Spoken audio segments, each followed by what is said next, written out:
Hello दोस्तों, नमस्कार। Political science learning में आप सभी का स्वागत है। हम लोग वेस्टर्न पॉलिटिकल थॉट पढ़ रहे हैं, जिसके अंतर्गत आज हम लोग जीन जाक रूसो के लाइफ के बारे में समझने की कोशिश करेंगे। उनकी शॉर्ट बायोग्राफी को हम लोग देखेंगे। आइए शुरू करते हैं। तो जीन जाक जो रूसो थे, इनका जो जन्म हुआ था वो 28 जून 1712 में जिनेवा स्विट्जरलैंड में होता है। इनके जो पिता थे वो वॉच मेकर थे, और इनकी जो माता थी, इनके डेथ के समय ही इनकी मृत्यु हो जाती है। इस प्रकार ये बचपन में ही अनाथ हो जाते हैं। इनके जो पिता थे, इनका पालन पोषण लापरवाही में करते हैं। बाद में इनके रिश्तेदारों के द्वारा इनका पालन पोषण होता है। इस प्रकार देखा जाए तो इनका जो बचपन बीता वो उपेक्षित और स्नेहहीन बीतता है। अब हम लोग रूसो की बात करें तो इनके जो माता पिता थे वो प्रोटेस्टेंट रिलीजन्स को फॉलो करते थे, लेकिन ये मैडम डिवारंस के संपर्क में इन्फ्लुएंस में आकर ये रूसो जो है तो कैथोलिक बन जाते हैं। मैडम डिवारंस इनकी प्रेमिका के रूप में कुछ समय तक इनके साथ रहती है, यानी इनका इनका रिलेशनशिप रहता है मैडम डी वारंस के साथ। बाद में ये 1743-44 में ये फ्रेंच में सेक्रेटरी के वेनिस में जो है तो फ्रांस के वेनिस में जो है तो फ्रांसीसी राजदूत के सचिव बनाए जाते हैं। और इसी समय इनका जो 1745 में है, इनका जो संपर्क होता है ये थेरेसा ली वाशियर नामक महिला से होता है, जिनका इनका प्रेम 26 वर्षों तक चलता है। और इनसे इस दौरान इनके 5 बच्चे भी होते हैं, जिनको ये त्याग देते हैं। और 26 वर्ष के प्रेम के दौरान जब वृद्धावस्था आती है, उस वक्त रूसो इनसे शादी कर लेते हैं, विवाह कर लेते हैं। यदि रूसो के लाइफ के टर्निंग पॉइंट की बात की जाए तो ये 1749 का जो पीरियड था वो रूसो के लाइफ का टर्निंग पॉइंट माना जाता है। इस समय एक ऐसे कंपटीशन जो तो कराया जाता है डिजाइन एकेडमी के द्वारा, जिसका जो विषय रहता है वो discourses on science and arts रहता है। और इस ऐसे में उन्हें फर्स्ट प्राइज मिलता है।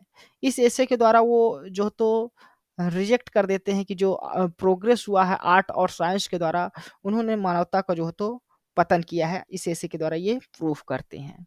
इसके इसी एकेडमी के द्वारा 1754 में एक पूरा ऐसे का कंपटीशन कराया जाता है, और इस बार का जो विषय रहता है वो discourses on origin of inequalities रहता है। और इस ऐसे में भी उन्होंने बात की कि जो इनइक्वालिटी है उसका जो प्रमुख कारण है वो प्राइवेट प्रॉपर्टी है, निजी संपत्ति है, उसको जिम्मेदार ठहराते हैं। और बताते हैं कि इससे जो है तो मोरल डिक्लाइन भी हुआ है लोगों का। और साथ ही साथ इसी ऐसे में वो राज्य और फ्रेंच राजतंत्र की भी जो आलोचना करते हैं।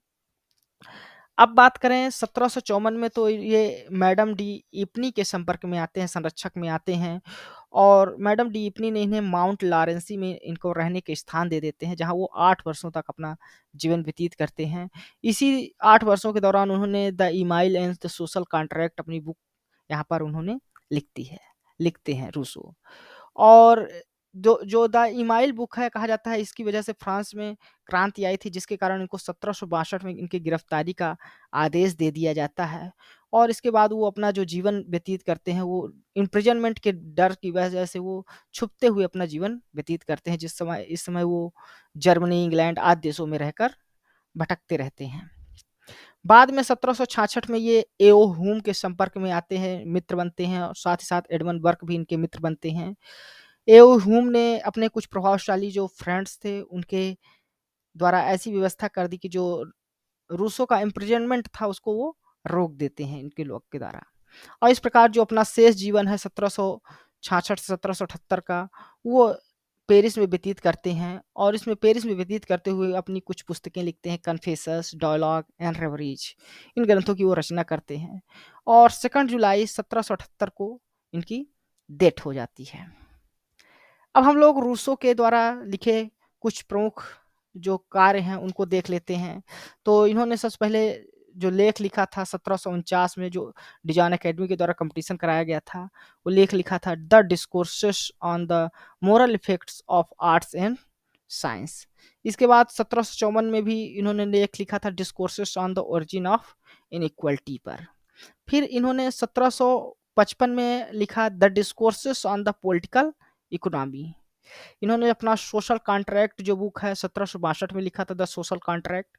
और इसी बुक में उन्होंने कहा था कि जो मनुष्य होता है वो स्वतंत्र पैदा होता है, लेकिन देखा जाए तो वो सर्वत्र जंजीरों में जकड़ा रहता है। इसमें एक और फेमस कोटेशन था बुक में कि मनुष्य को स्वतंत्र होने के लिए बाध्य किया जाता है। इसके अलावा इन्होंने जो द इमाइल पुस्तक लिखी ऑन एजुकेशन 1762 में। इसके अलावा इन्होंने द कॉन्फेसस लिखा और रेवरीज ऑफ सॉलिटरी वाल्कर लिखा। ये जो दोनों पुस्तकें थी, इनके मृत्यु के बाद इनको पब्लिश किया जाता है। इसके अलावा इन्होंने लिखा consideration on the governments of Poland 1772 में, और लिखा lasting peace through the federation of Europe 1774 में।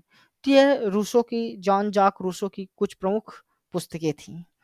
तो ये था जीन जाक रूसो के लाइफ और उनके कुछ वर्क्स के बारे में। यह वीडियो आपको कैसा लगा अपने कमेंट्स के माध्यम से हमें ज़रूर बताइए।